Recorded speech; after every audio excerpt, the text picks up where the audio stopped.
কাল সারাদিন ভোট সকাল ৮টা থেকে বিকেল ৪টা পর্যন্ত ৮টি কেন্দ্রের ৮১০টি বুথে প্রায় ৪০,০০০ ভোটার রায় দেবেন কাদেরকে তারা দেখতে চান দেশের সর্বোচ্চ বিদ্যাপীঠে নিজেদের প্রতিনিধি হিসেবে। ইতিমধ্যে ভোট গ্রহণের সকল প্রস্তুতি শেষ করেছে বিশ্ববিদ্যালয় প্রশাসন। ঢাকা বিশ্ববিদ্যালয় ক্যাম্পাস থেকে আরো জানাচ্ছেন সহকর্মী মহসিন কবির। মহসিন কবির,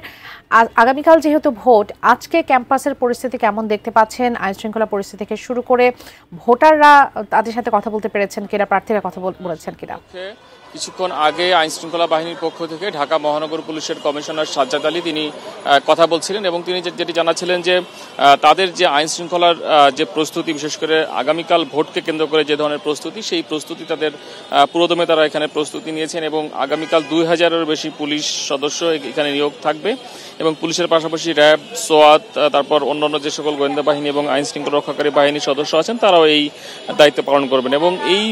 যে নির্বাচনটি অর্থাৎ ঢাকা বিশ্ববিদ্যালয় কেন্দ্রীয় ছাত্র সংসদ নির্বাচন এবং হল সংসদ নির্বাচনটি নির্বিঘ্ন করার জন্য যত ধরনের প্রস্তুতি রয়েছে সব ধরনের প্রস্তুতি নেওয়া হচ্ছে এবং বিশ্ববিদ্যালয় প্রশাসনের বিশ্ববিদ্যালয় প্রশাসনের সঙ্গে সহযোগিতায় আইন শৃঙ্খলা রক্ষাকারী বাহিনীর সদস্যরাও এটি খুব গুরুত্ব দিয়ে তারা কিন্তু সব ধরনের কার্যক্রম চালাচ্ছেন এবং শিক্ষার্থীদের মধ্যে আজকে এক ধরনের উদ্বেগ যেটি রয়েছে সেটি হচ্ছে যে সোশ্যাল মিডিয়া নিয়ে সোশ্যাল মিডিয়াতে কিছু কিছু প্রার্থীর আইডি ডিজেবল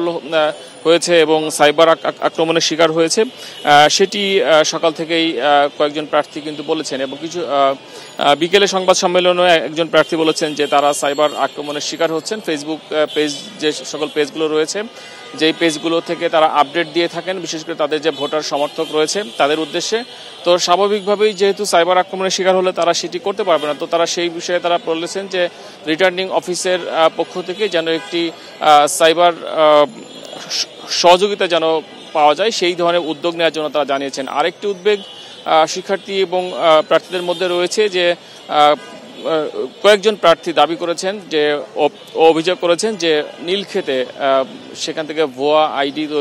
তৈরি করা হতে পারে, সেই আশঙ্কা তাদের রয়েছে এবং বহিরাগতদেরকে আগামীকাল ভোটের দিন এখানে আনা হতে পারে সেই ধরনের আশঙ্কার কথা জানিয়েছে কেউ কেউ। তবে পুলিশকে আমরা এই প্রশ্নটি করেছিলাম, পুলিশ বলছে যে বিষয়টি তারা জানে এবং এটি নিয়ে তারা গত কয়েকদিন ধরে তারা কাজ করছেন এবং সেই